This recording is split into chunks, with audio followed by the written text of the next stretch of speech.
नमस्कार, स्वागत है संसद टीवी पर। मैं हूं मनोज वर्मा और आप देख रहे हैं हमारा खास कार्यक्रम मुद्दा आपका। आज हम बात करेंगे भारत अमेरिका संबंधों की, प्रधानमंत्री नरेंद्र मोदी की अमेरिका यात्रा की। प्रधानमंत्री नरेंद्र मोदी अमेरिका की 4 दिन की यात्रा पर वाशिंगटन डीसी पहुंच गए हैं। वाशिंगटन में प्रधानमंत्री का जोरदार स्वागत किया गया। प्रधानमंत्री नरेंद्र मोदी के आने की खुशी में हवाई अड्डे पर बड़ी संख्या में भारतीय समुदाय के लोगों ने उनका अभिवादन किया। प्रधानमंत्री ने अमेरिका रवाना होने से पहले कहा कि उनकी यात्रा व्यापक वैश्विक रणनीतिक साझेदारी मजबूत करने का अवसर बनेगी। उन्होंने कहा कि राष्ट्रपति जो बाइडेन के साथ भारत अमेरिका वैश्विक रणनीतिक साझेदारी की समीक्षा करेंगे और परस्पर हित के क्षेत्रीय और वैश्विक मुद्दों पर विचार करेंगे। साथ ही अमेरिकी राष्ट्रपति जो बाइडेन ने संयुक्त राष्ट्र महासभा में अपने पहले संबोधन में आतंकवाद का उल्लेख किया। वैश्विक स्तर पर प्रधानमंत्री नरेंद्र मोदी भी लगातार आतंकवाद का मुद्दा उठाते रहे हैं। कोरोना संक्रमण के बीच प्रधानमंत्री नरेंद्र मोदी की अमेरिका यात्रा दोनों देशों के लिए आर्थिक दृष्टि से बड़ा मुद्दा है। अमेरिका की प्रमुख दिग्गज कंपनियों के सीईओ के साथ मोदी जी ने बैठक भी की। क्वाड पर भारत और अमेरिका एक दूसरे से क्या चाहते हैं, यह एक महत्वपूर्ण मुद्दा है। प्रधानमंत्री नरेंद्र मोदी की अमेरिका यात्रा भारत ही नहीं पूरे दक्षिण एशिया के लिए क्यों अहम है? दरअसल ये समझना जरूरी है, क्योंकि प्रधानमंत्री नरेंद्र मोदी की अमेरिका यात्रा सामान्य दौरा नहीं है। उसके दूरगामी नतीजे अमेरिका और भारत के लिए ही नहीं बल्कि पूरे एशिया के लिए महत्वपूर्ण होंगे। पीएम मोदी का ये दौरा बेहद खास है। कोरोना काल में पीएम मोदी का ये पहला अमेरिका दौरा है। जनवरी में अमेरिका में राष्ट्रपति जो बाइडेन के राष्ट्रपति बनने के बाद दोनों नेताओं की पहली मुलाकात होगी। उस पर सबकी नजरें हैं। क्वाड देशों के प्रमुखों की पहली मुलाकात पर भी सबकी नजर होगी। क्वाड 4 देशों का महत्वपूर्ण समूह है। इसके अलावा अफगानिस्तान में तालिबान सरकार के बाद ये पहली बाइडेन के साथ मुलाकात है। इसलिए मुद्दा आपका में आज भारत अमेरिकी संबंधों पर चर्चा करेंगे। उस मुद्दे पर बात करने के लिए मेरे साथ खास मेहमान जुड़े हुए हैं। एसआर तयाल साहब हमारे साथ इस समय जुड़े हुए हैं, जो पूर्व राजदूत हैं। तयाल साहब, आपका स्वागत है संसद टीवी पर। साथ ही हमारे साथ जयंत दास गुप्ता जी भी जुड़े हुए हैं। जयंत दास गुप्ता जी, आपका भी स्वागत है। जयंत जी भी पूर्व राजदूत हैं। दोनों पूर्व राजदूतों से मैं समझने की कोशिश करूंगा जो प्रधानमंत्री नरेंद्र मोदी की अमेरिका यात्रा है और उसके क्या मायने हैं। साथ ही हमारे साथ कुछ और खास मेहमान भी जुड़ेंगे, उनसे भी हम बात करेंगे। लेकिन शुरुआत करते हैं ताल साहब से। ताल साहब, अगर मैं बात करूं नरेंद्र मोदी की यात्रा की जो शुरू हो चुकी है, उसके क्या मायने हैं, खासतौर से जिस तरह से भारतीय समुदाय ने उनका स्वागत हवाई अड्डे पर किया और प्रधानमंत्री नरेंद्र मोदी ने कहा कि जो प्रवासी भारतीय हैं वो भारत की असल शक्ति हैं। आपका क्या कहना है? देखिए, फरवरी 2020 में प्रेसिडेंट डोनाल्ड ट्रंप भारत आए थे और उसके बाद से दुनिया बहुत ज़्यादा बदल चुकी है जी। हमने देखा कि वहाँ अमेरिका में गवर्नमेंट बदल गई, प्रेसिडेंट जो बाइडेन की गवर्नमेंट आई, डेमोक्रेट्स आ गए। हम गलवान में भारत और चाइना का क्लैश हुआ जो अभी तक सुलझा नहीं है। अफ़गानिस्तान पूरी तरह से बदल गया है और तालिबान की गवर्नमेंट वहाँ पर आ गई है और पाकिस्तान और अमेरिका का वहाँ से पलायन हो गया है।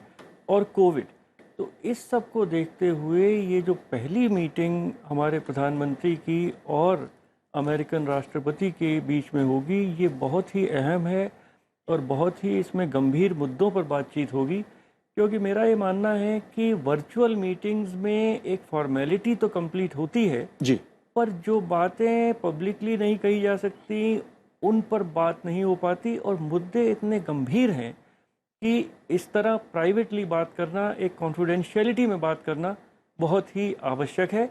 और आपने प्रवासी भारतीयों की बात की, अब तो 4 मिलियन प्रवासी भारतीय अमेरिका में हैं।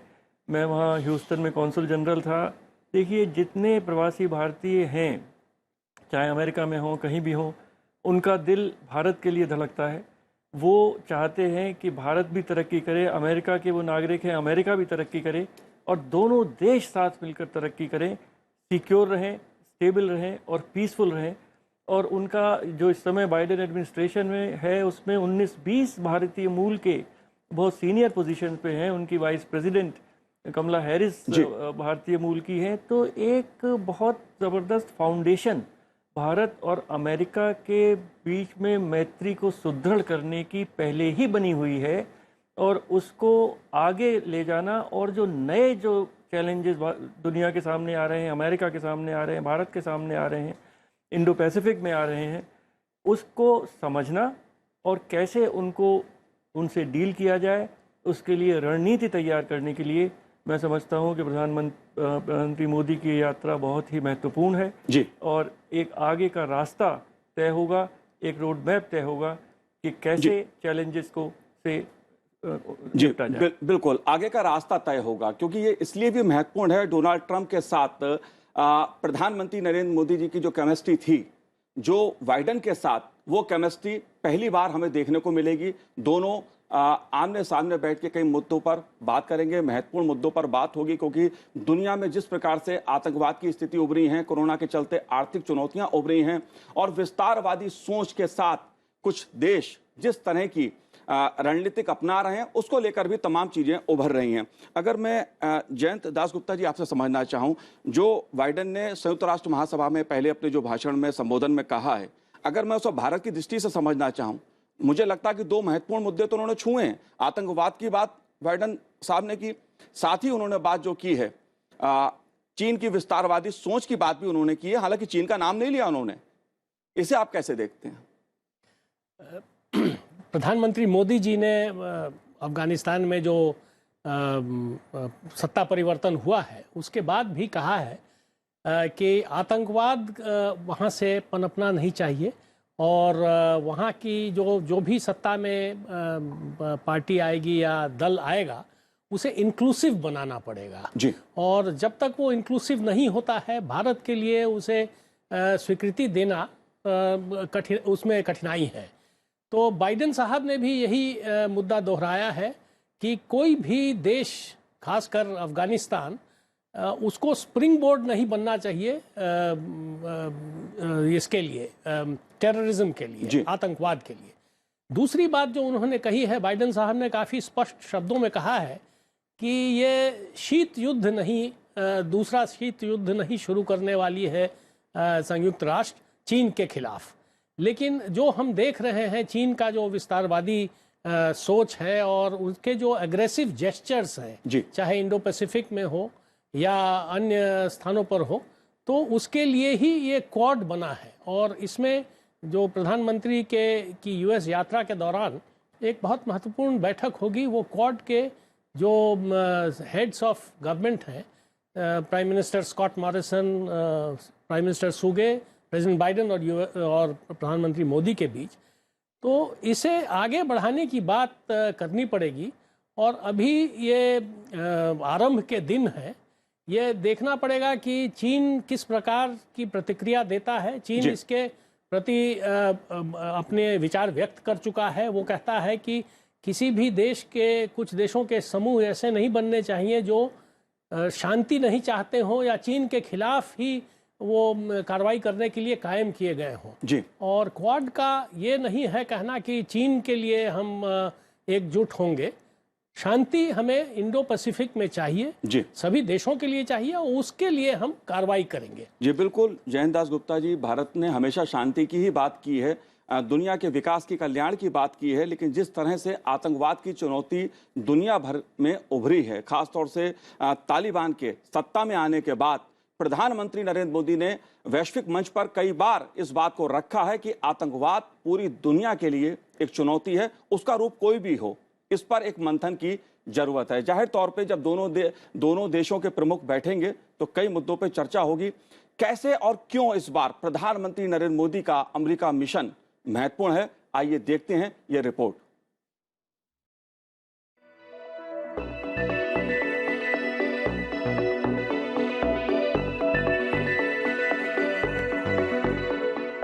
ये तस्वीरें प्रधानमंत्री नरेंद्र मोदी के अमेरिका के वॉशिंगटन पहुंचने की है। हल्की बारिश और खुशनुमा मौसम ने प्रधानमंत्री का स्वागत किया। एयरपोर्ट पर पीएम मोदी का औपचारिक स्वागत हुआ। एयरपोर्ट पर प्रधानमंत्री के स्वागत के लिए भारतवंशी भी मौजूद थे। जैसे ही पीएम भारतवंशियों के करीब पहुंचे, लोगों का जोश देखने लायक था।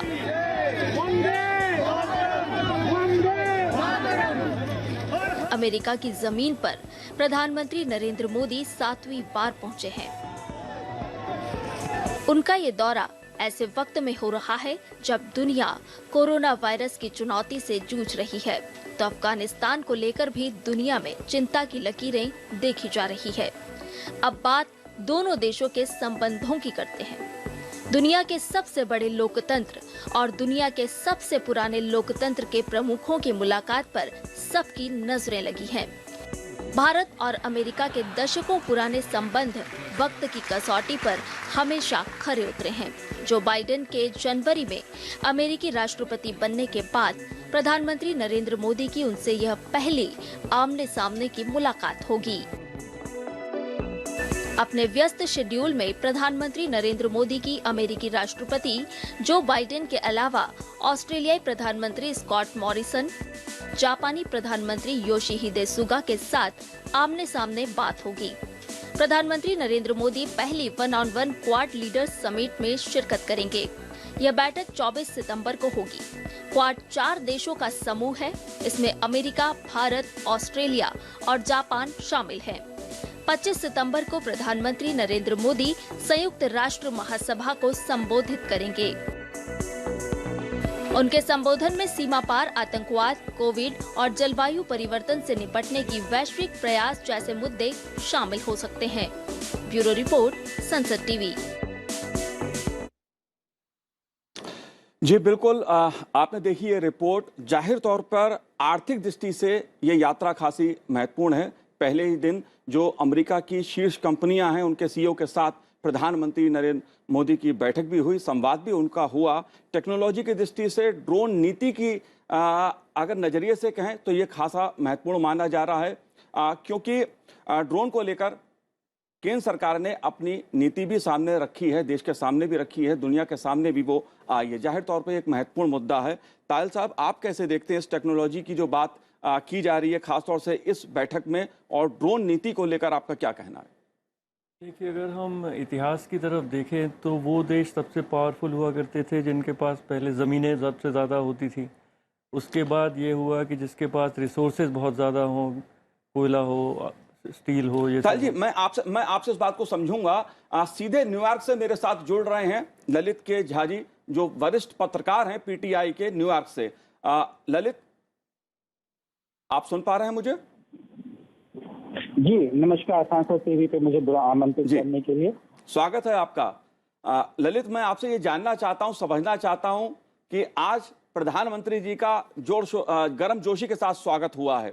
आज का पहला दिन कैसा रहा? आप कैसे देखते हैं, खासतौर से सीईओ के साथ जो बैठक हुई उसको लेकर आपके पास क्या जानकारी है? साथ ही आगे किस तरह से चीजें चलने वाली हैं?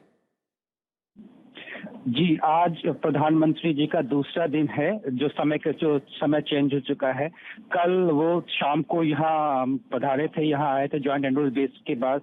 आज उनकी पूरे दिन, आज सुबह की सुबह दिन का प्रारंभ ही हुआ है। उनकी मीटिंग कुछ उनकी जो मीटिंग्स हैं आज दिन भर में स्टार्ट होने वाले ही कुछ ही देरों में। आज पूरे दिन में उनके 8 मीटिंग्स हैं, एक के बाद एक। पहली जो 5 मीटिंग्स हैं अमेरिका के जो बड़े 5 कंपनी हैं उनके चीफ एग्जीक्यूटिव्स के साथ मीटिंग्स हैं। एडोब के सीईओ के साथ, जनरल एटॉमिक्स के चीफ एग्जीक्यूटिव विवेक लाल के साथ 2 इंडियन अमेरिकन हैं, और 3 अलग अलग कंपनियों के सीईओज हैं, first solar, Qualcomm and black waters. ये 4-5 सीईओ के साथ जो मीटिंग की गई है रिफ्लेक्टिव है कि भारत की और प्रधानमंत्री की क्या प्रायोरिटीज हैं, चाहे वो डिफेंस सेक्टर में हो, 5G में हो, सोलर एनर्जी, क्लाइमेट चेंज के ऊपर में हो, डिजिटल IT टेक्नोलॉजीज के ऊपर में हो, या इंफ्रास्ट्रक्चर में हो, जहाँ पे कि आपको बाहर जो फंड चाहिए उन सब पेंशन फंड बड़ा है, एक इम्पोर्टेंट रोल अदा करती है। जी, ये जो 5 मीटिंग्स हैं, उसके बाद प्रधानमंत्री ऑस्ट्रेलिया के जो प्रधानमंत्री हैं उनके साथ उनकी मुलाकात है। उसके थोड़ी देर बाद दोपहर में अमेरिका के टाइम के हिसाब से वो व्हाइट हाउस जाएंगे, जहां की उपराष्ट्रपति कमला हैरिस से उनकी मुलाकात रखी है। करीब 1 घंटे की मीटिंग, अधिकारी लोग बताते हैं कि 1 घंटे की मीटिंग होगी। उसके बाद वो वापस अपने होटल में आएंगे, जहां पे कि शाम को जापान के जो प्रधानमंत्री हैं सुगा, उनके साथ मुलाकात है। पूरे दिन भर की एक बिजी शेड्यूल है प्रधानमंत्री जी का। जी ललित, जो बाइडेन ने जो संबोधन किया अपना संयुक्त राष्ट्र महासभा में, उसमें उन्होंने आतंकवाद और चीन का बिना नाम लिए कई महत्वपूर्ण मुद्दों का उल्लेख किया। भारत की दृष्टि से वो कितने महत्वपूर्ण हैं, कैसे देखते हैं आप? क्योंकि भारत लगातार आतंकवाद का मुद्दा वैश्विक स्तर पर उठाता रहा है। चीन की विस्तारवादी सोच की ओर भी भारत इशारा करता रहा है।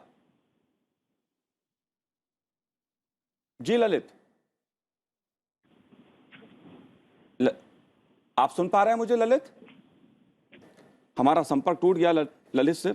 अगर विस्तारवादी सोच की हम बात करते हैं ताहिल साहब, तो चीन को लेकर उनका संबोधन बाइडेन का, उसे आप कैसे देखते हैं, कितना महत्वपूर्ण है? क्योंकि नाम नहीं लिया चीन का उन्होंने, लेकिन उन्होंने कहा कि अमेरिका एक शीत युद्ध नहीं चाहता है। देखिए, अब आप अगर क्वाड की जो मार्च की मीटिंग थी उसका भी वक्तव्य देखें तो उसमें भी चीन का नाम नहीं लिया गया है जी। और सब बातें की गई हैं। तो पर सबको ये सर्वविदित है कि इस समय चीन की जो एक्सपेंशनिस्ट पॉलिसीज़ हैं, एग्रेसिव पॉलिसीज़ हैं, वुल्फ वॉरियर पॉलिसीज़ हैं, उससे इस रीजन के सब देश बहुत ही चिंतित हैं। चाहे वो ऑस्ट्रेलिया हो, चाहे वो भारत हो, चाहे जापान हो, वियतनाम हो। और अमेरिका भी ये देख रहा है कि उसको भविष्य में जो चैलेंज, अगर उसकी प्राइमेसी है जो दुनिया में, वो आएगी तो वो चीन से आएगी, और चीन से इंडो पैसिफिक में आएगी और एक टेक्नोलॉजी के माध्यम से आएगी।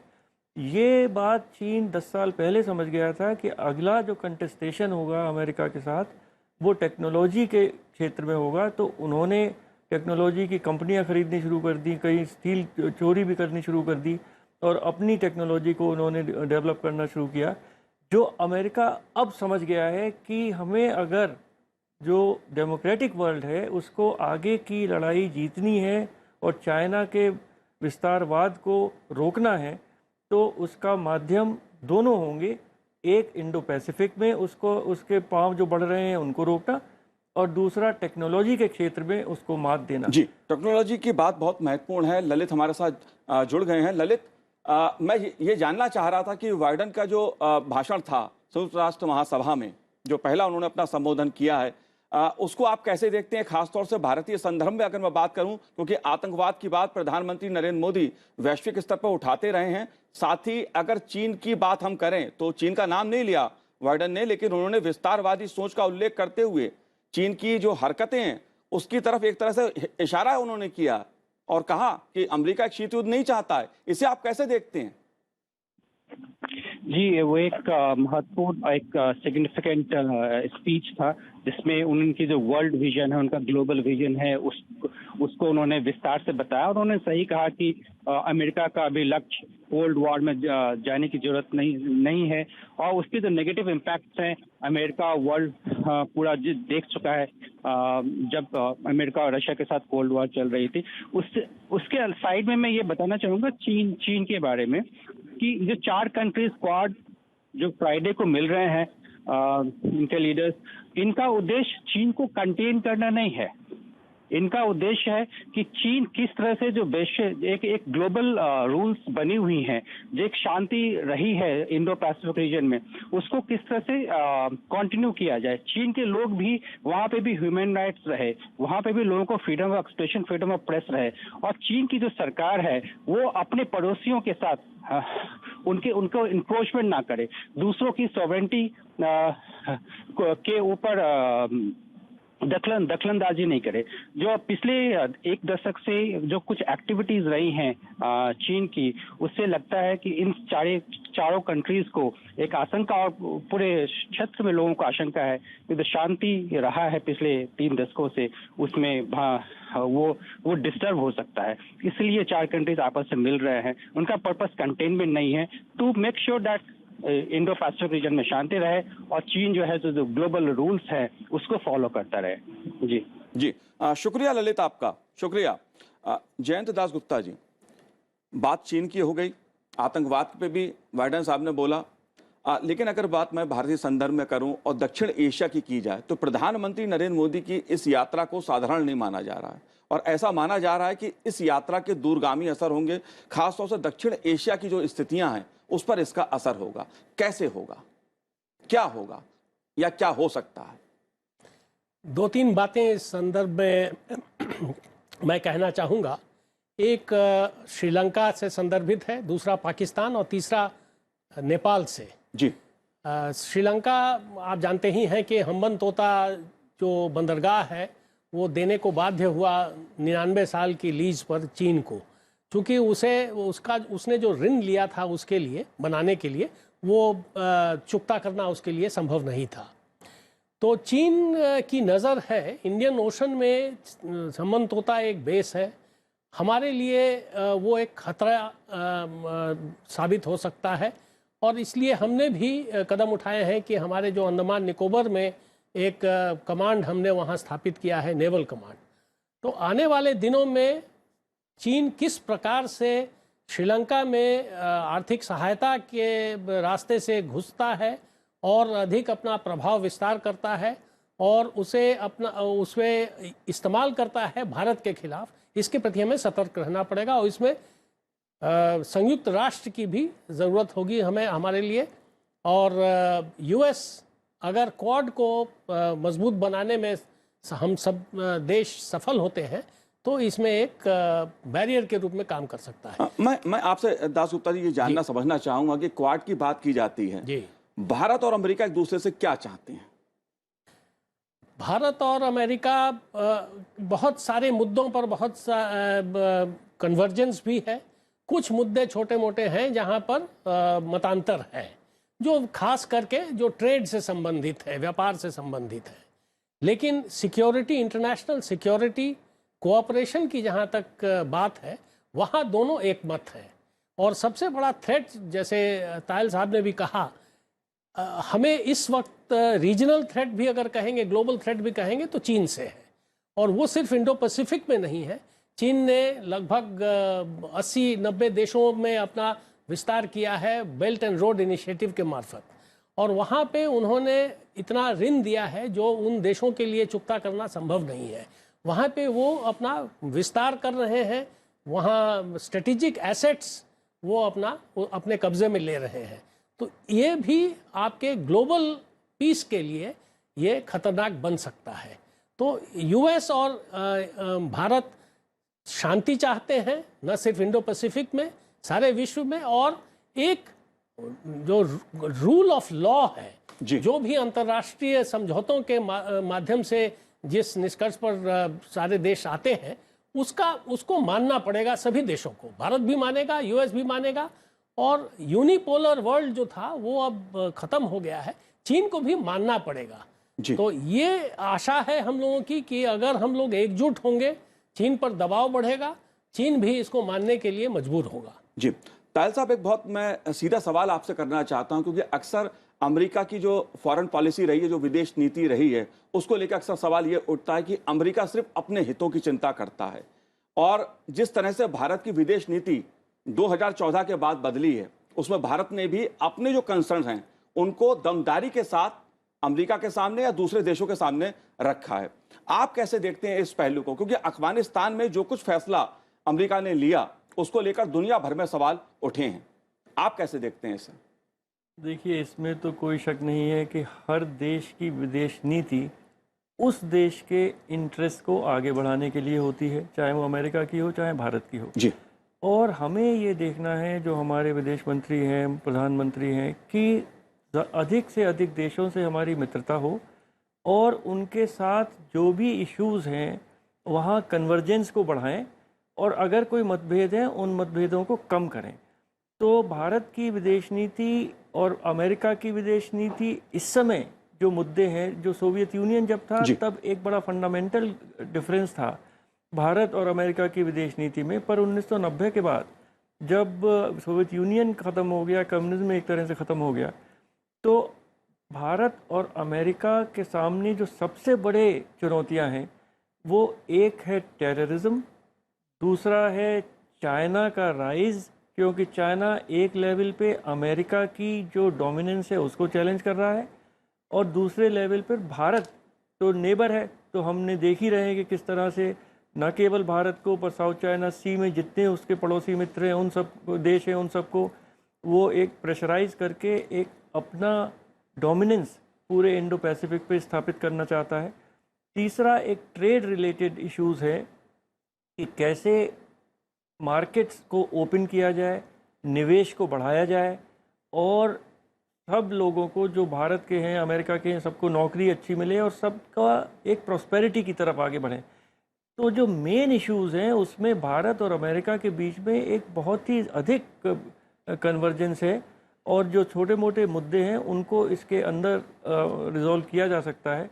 तो मैं समझता हूँ कि देखिए, हिस्ट्री तो अमेरिका ने वियतनाम को बिल्कुल ख़त्म कर दिया था और अब वियतनाम और अमेरिका में बहुत ही अच्छी दोस्ती है।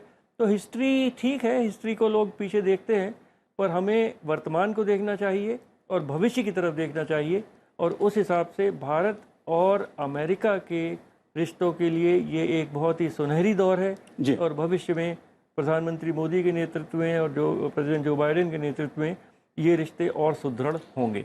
रक्षा सौदों की बात की जाए या टेक्नोलॉजी की बात की जाए, उस दृष्टि से भी खासा महत्वपूर्ण ये दौरा रहने वाला है। जो प्रमुख कंपनियां हैं अमेरिका की, उनके सीईओ के साथ प्रधानमंत्री नरेंद्र मोदी की जो बैठक हुई है, उसके बाद भी तमाम तरह के जो आर्थिक पक्ष हैं, जो पहलू हैं, चाहे दूसरे मुद्दों से जुड़े हुए, सब उभर के सामने आ रहे हैं खास तौर से। लेकिन इसमें एक ड्रोन का सवाल बड़ा महत्वपूर्ण उभर के आया है, इसे आप कैसे देखते हैं ताल साहब? देखिए, जो अगली लड़ाई होगी वो ड्रोन्स की होगी, रोबोट वॉरफेयर की होगी, साइबर होगी। तो इसमें ट्रांसफ़र ऑफ टेक्नोलॉजी बहुत इम्पॉर्टेंट है। हमने देखा कि कैसे अमेरिका ने अफ़गानिस्तान में ड्रोन्स का यूज़ किया, टर्की ने जो अज़रबैजान और आर्मीनिया के बीच में युद्ध हुआ उसमें ड्रोन्स का यूज़ किया जी। और इस समय बहुत ही आवश्यक है कि भारत साहब, मुझे रोकना पड़ेगा आपको, क्योंकि भारत और अमेरिका के अगर संबंधों की हम बात करें और जो वैश्विक स्तर पर जिस तरह के मुद्दे उठ रहे हैं, चाहे वो आतंकवाद से जुड़े हों, कोरोना से संबंधित हों या आर्थिक जो मुद्दे दुनिया के सामने हैं या किसी देश की विस्तारवादी सोच हो, तमाम ऐसे मुद्दे हैं। जलवायु परिवर्तन का मुद्दा एक बहुत बड़ा मुद्दा दुनिया के सामने है। इन पे जितनी चर्चा की जाए उतना कम है। लेकिन बहरहाल प्रधानमंत्री नरेंद्र मोदी की जो यात्रा है अमेरिका की, उस पर पूरे दक्षिण एशिया की, पूरी दुनिया की निगाहें लगी हैं। भारत की दृष्टि से भी महत्वपूर्ण है और अमेरिका की दृष्टि से भी ये दौरा बहुत महत्वपूर्ण रहने वाला है। आप दोनों ने हमसे चर्चा की, आपका बहुत बहुत शुक्रिया, बहुत बहुत धन्यवाद। तो आज हमारे कार्यक्रम में इतना ही। मुझे दीजिए आज्ञा, नमस्कार।